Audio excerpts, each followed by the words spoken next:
জামায়াত ইসলামীর জন্য আওয়ামী লীগে একমাত্র সঠিক ছিল এমনটাই বক্তব্য দিয়ে দেশ জুড়ে আলোড়ন সৃষ্টি করেছেন বিএনপির স্থায়ী কমিটির সদস্য মির্জা আব্বাস সাহেব। মির্জা আব্বাস বিগত 4 দলীয় জোট সরকারের আমলে মন্ত্রীর দায়িত্ব পালন করেছিলেন এবং বিএনপির একজন প্রভাবশালী নেতাও বটেন। বিজয়ের মাসে স্বাধীনতা বিরোধী শক্তিকে তিনি যেভাবে এক হাতে নিলেন, সে জায়গা থেকে তার এই এক হাতে নেওয়া এই ব্যাপারটা এক একজন এক একভাবে বিশ্লেষণ করছেন রাজনৈতিক দৃষ্টিকোণ থেকে। অর্থাৎ 2001 সালে 4 দলীয় জোট সরকারের যে কজন মিত্র, অর্থাৎ 4 দলীয় জোট সরকারের যারা মিত্র ছিলেন তার মধ্যে অন্যতম বিএনপির মিত্র হচ্ছেন জামায়াত ইসলাম।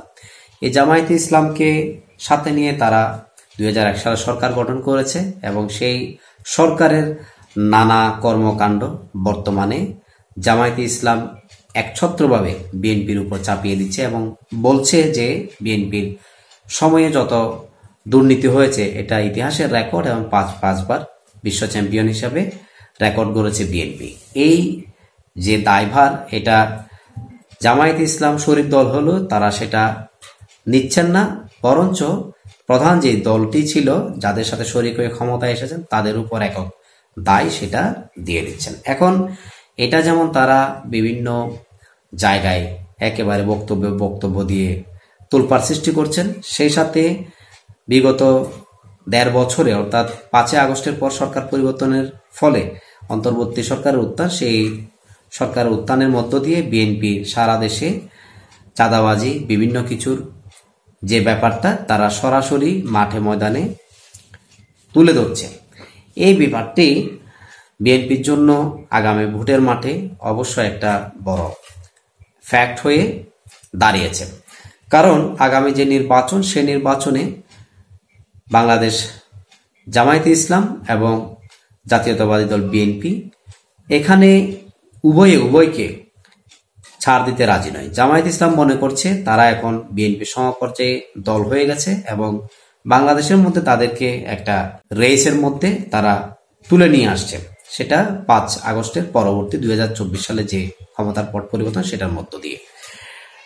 সেটার প্রতিফলন তারা ভোটের মাঠে আদায় করে নেওয়ার জন্য যতটা চেষ্টা তাদের জায়গা থেকে তারা করে যাচ্ছে, কিন্তু বাস্তবতাটা কি সেটা আসলে ভোটের মাঠে বোঝা যাবে। কারণ বিএনপি বাংলাদেশের প্রত্যেকটা এলাকায়, প্রতিটা ওয়ার্ডে, ইউনিয়নে, তৃণমূলে যতটা বিস্তীর্ণ এবং মানুষের মাঝে যতটা গ্রহণযোগ্য, সে পর্যায়ে জামায়াত ইসলাম এখনো পর্যন্ত পৌঁছাতে পারেনি। যত কথাই বলুক, যত কিছুই বলুক, এটা জামায়াতের পক্ষে এখনো পর্যন্ত সম্ভব হয়নি।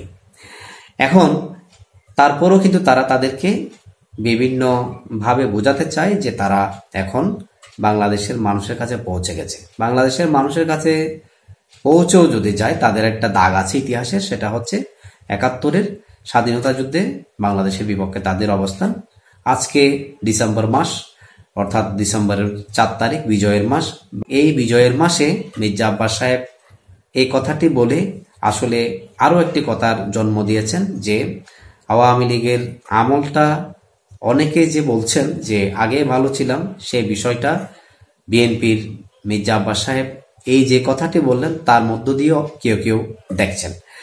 এটার যাচ করার ব্যাপারটা আসলে জনসাধারণের, কারণ আওয়ামী লীগ বাংলাদেশে আইনগতভাবে তাদের কার্যক্রম নিষিদ্ধ হলেও জনগণকে ঘিরে যেহেতু আওয়ামী লীগ দীর্ঘ 76 বছর পর্যন্ত বাংলাদেশে রাজনীতি করছে এবং বাংলাদেশের নানা অধিকার আদায়ের আন্দোলনে তারা নেতৃত্ব দিয়েছে, দলটি জনগণের মাঝ থেকে তৈরি হয়েছে, সুতরাং এখানে তাদের অবশ্যই ব্যাপক একটা সাপোর্টার রয়েছে। এবং এখানে বলা হয় নিয়ার অ্যাবাউট 40% প্লাস মানুষ এই দলের সমর্থক। এবং আমরা রয়টার্সের একটা কিছুদিন আগে নিউজ দেখেছি, সেখানে বলা হচ্ছে বাংলাদেশের মোট জনসংখ্যার অর্ধেক সমর্থক আওয়ামী লীগের রয়েছে, এমনটাও একটা সংবাদে এটা কোট করা হয়েছে। যাই হোক, সে তর্কে আমরা এই আলোচনায় যাচ্ছি না। এখানে তিনি যে কারণে এক হাত নিলেন জামায়াতে ইসলামীকে, সেটা হচ্ছে আগামী নির্বাচনে কেউ কাউকে ছাড় দিতে রাজি নয়। বিএনপির মতো একটা বড় দলের সাথে জামায়াতে ইসলাম টেক্কা দিতে তারাও কিন্তু একেবারে এক পায়ের উপর খাড়া এবং সেই সাথে আগামী নির্বাচনে তারা বিরোধী দল নয়, সরাসরি ক্ষমতায় যাওয়ার একটা স্বপ্ন বুনছে। তারা বলছে যে আগামী নির্বাচন তারা সরকার গঠন করবে, এমনটা অনেক বক্তব্যে তাদের উঠে এসেছে বিভিন্ন প্রোগ্রামে। বাস্তবতার বিষয়টা যদি ভাবতে যান, সেটা যেটাই হোক না কেন, কিন্তু তারা এটা বলছে। তার একমাত্র কারণ হচ্ছে বাংলাদেশের অন্যতম প্রধান দল আওয়ামী লীগ মাঠে নেই, সেই সাথে আরেকটি দল জাতীয় পার্টি, তারাও কিন্তু এখনো পর্যন্ত আগামী যে নির্বাচন, সেই নির্বাচনে তাদের যে একটা অন্তর্ভুক্তি, সেটাও মানে সরকারের জায়গা থেকে ক্লিয়ারেন্স হয়নি। যাই হোক, সেটা হচ্ছে পরবর্তী বিষয়। এই চান্সে জামায়াত ইসলামের মতো দল, যারা 2001 সালে মাত্র 5% ভোট পেয়েছে, অর্থাৎ 96তে তাদের সিট সংখ্যা ছিল 3টি, এবং পরবর্তীতে বিএনপির সাথে জোটবদ্ধ হয়ে তারা নিয়ার অ্যাবাউট 20+ একটা সিট পেয়েছিল। এই মুহূর্তে আমার এক্স্যাক্টলি যে আসনটা সেটা মনে না থাকার কারণে আমি এটা বললাম, প্লাস মাইনাস হতে পারে। এখন এই জায়গায় তারা বর্তমানে তাদের যদি গ্রহণযোগ্যতা কিছুটা যদি বেড়েও থাকে, সেটা কতটুকু বাড়তে পারে? 2%, এর চাইতে তো বেশি না। বাংলাদেশের কিছু কিছু জায়গা আছে যেখানে প্রায় 60-র উপরে একেবারে আওয়ামী লীগের এটা ফিক্সড একটা আসন, ওই টাইপের। সেম বিএনপির বেলায়ও কিছু সিট যেগুলো আছে এগুলো তাদের। তো সেই জায়গায় জামাতের কি নেই? অবশ্যই আছে। জামাতের হাতে গোনা কিছু সিট অবশ্যই আছে। যেমন ধরেন চট্টগ্রামের একটা সাতকানিয়া যে সিটটা আছে সেটা তাদের অবশ্যই থাকবে, এবং পিরোজপুরে যেটা আছে সেটা অবশ্যই থাকবে। সাতক্ষীরার একটা সিট আছে সেটা অবশ্যই থাকবে। এই হাতে গোনা কয়েকটি সিট তাদেরও আছে। কিন্তু তাদের চাইতে যদি ভোটের ক্যালকুলেশন করা হয়, উত্তরবঙ্গে জাতীয় পার্টির অবস্থান ভালো, কারণ এটা একটা আঞ্চলিক পার্টি হিসাবে অনেকেই দেখে থাকেন। আসলে এটা যেহেতু উত্তরবঙ্গ কেন্দ্রিক, এবং হুসেইন মোহাম্মদ এরশাদের বাড়ি সেটা হচ্ছে রংপুরে, এবং রংপুরের সিট সবগুলো তাদের। রংপুর বিভাগে প্রায় যতগুলো সিট আছে বেশিরভাগই তাদের। সেই হিসাবে যদি বলা হয়, জামায়াত ইসলাম থেকে জাতীয় পার্টি এগিয়ে থাকবে। এখন যাই হোক, সেটা যেটা সমীকরণ হোক না কেন, এই যে বিজয়ের মাসে মির্জা আব্বাস সাহেব এই কথাটি বলেছেন, তার কারণটা হচ্ছে বর্তমানে স্বাধীনতার মাসে আমরা মির্জা আব্বাস সাহেবের কথার বাইরেও যদি দেখি, টক শোতে বাংলাদেশের মধ্যে এখন যারা স্বাধীনতা বিরোধী ছিল, যারা যুদ্ধাপরাধী ছিল, তাদের সন্তানরা কিন্তু টক শোতে এসেও বলছে যে আমার বাবা কি ছিল না, যুদ্ধাপরাধী ছিল না, স্বাধীনতা বিরোধী ছিল। আসলে এই বিষয়টার অর্থটা কি?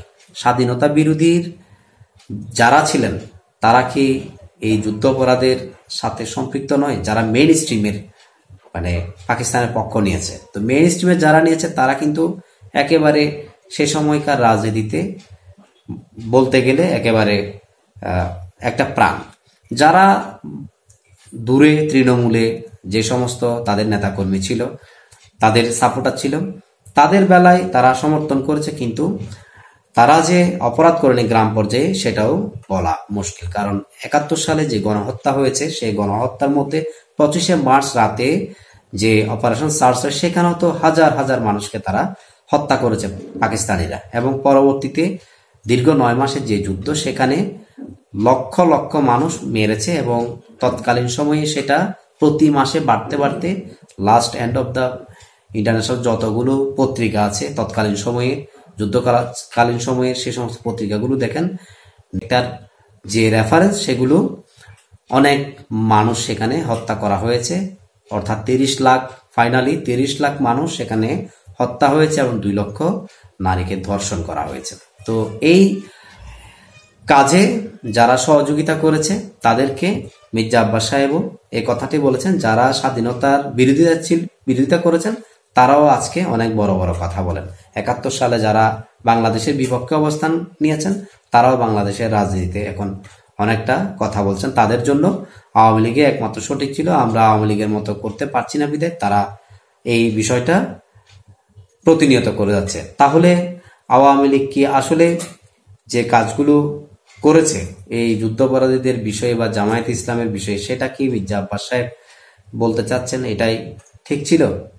যদি ওনার কথায় যদি ঠিক হয়, আমরা যদি একটা বিষয় দেখি, আওয়ামী লীগের আমলে বিজয় দিবস বলেন বা রাষ্ট্রীয় যে দিবসগুলো আছে সেগুলো কিন্তু একেবারে উৎসবমুখর পরিবেশে পালিত হতো। কিন্তু বর্তমানে বাংলাদেশের মধ্যে এই দিবসগুলোকে পালন তো দূরেও থাক, বরঞ্চ এখানে অনেকগুলো দিবসকে বাদে দেওয়া হয়েছে, যেখানে 7ই মার্চের মতো ভাষণকে সংবিধান থেকে সরানোর একটা ব্যাপার চলছে।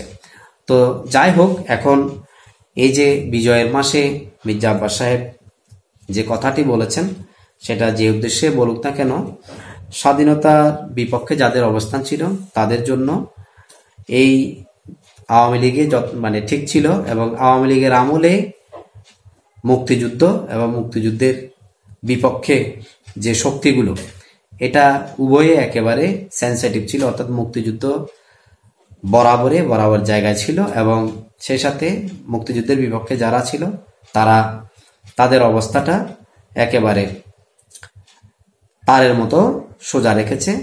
তার কথা অনুযায়ী এটাই বলতে হয়। তো আমার সাথে যারা এই আলোচনায় সবসময় সংযুক্ত থাকেন, আপনাদের যারা স্বাধীনতার বিপক্ষে অবস্থান, আপনাদের হয়তো খারাপ লাগতে পারে, বাট যারা বাংলাদেশের পক্ষে দল মত নির্বিশেষে, আওয়ামী লীগ হোক, বিএনপি হোক, বিএনপির যে প্রতিষ্ঠাতা জিয়াউর রহমান তিনিও একজন বীরুত্তম, তো তার দলের যারা নেতাকর্মী রয়েছেন যারা মুক্তিযুদ্ধে বিশ্বাসী, কারণ বিএনপির যে বিষয়টা, এখানে মিশ্র মেন্টালিটির মানুষের একটা দল, যার কারণে এখানে যেমন মুক্তিযুদ্ধ আছে তেমনি রাজাকারদেরকেও সেখানে দেখা গিয়েছে, যার ফলে এটা মিশ্র একটা দলে পরিণত হয়েছে। কিন্তু এই দলটি বাংলাদেশের আওয়ামী লীগ যেভাবে মুক্তিযুদ্ধের দল হিসেবে নিজেদেরকে উপস্থাপন করেছে, তাদেরকে সেই জায়গায় যদি বরাবর একেবারে স্বাধীনতা বিরোধীদের বাদ দিয়ে রাজনীতিটা তারা চালিয়ে যেতেন, তারাও কিন্তু সেই অনুপাতে একেবারে স্ট্যান্ড হতে পারতেন। যাই হোক, সে তর্কে আমরা যাব না। আমরা একটা বিষয় বিশ্বাস করি, যারা বাংলাদেশকে ভালোবাসেন, বাংলাদেশের স্বাধীনতার পক্ষে কথা বলেন, স্বাধীনতাকে যারা দেশের জায়গা থেকে, রাষ্ট্রের জায়গা থেকে সর্বোচ্চ পর্যায়ে দেখে, সেই সব মানুষ যে মতের হোক না কেন, মোটা দাগে এটা বলা যায় যে স্বাধীনতার বিপক্ষে যারা অবস্থান নিয়েছেন তাদের সাথে একটা মতগত পার্থক্য সবসময় থেকে যাবে। তো সেই জায়গা থেকে হয়তো মির্জা আব্বাস সাহেব এই কথাটি বলতে পারেন, বাট আই ডোন্ট নো এটা তিনি এই জায়গা থেকে বলেছেন নাকি তার রাজনৈতিক দর্শন থেকে, বর্তমান যে রাজনৈতিক ব্যাপার সেখান থেকে বলেছেন। যেখান থেকে বলুক, কথাটা সাথে যারা একমত আপনারা কমেন্ট সেকশন খোলা আছে, লিখতে পারেন, আর যারা দ্বিমত সেটাও লিখতে পারেন। ভালো থাকবেন, সবার জন্য ভালোবাসা। আসসালামু আলাইকুম।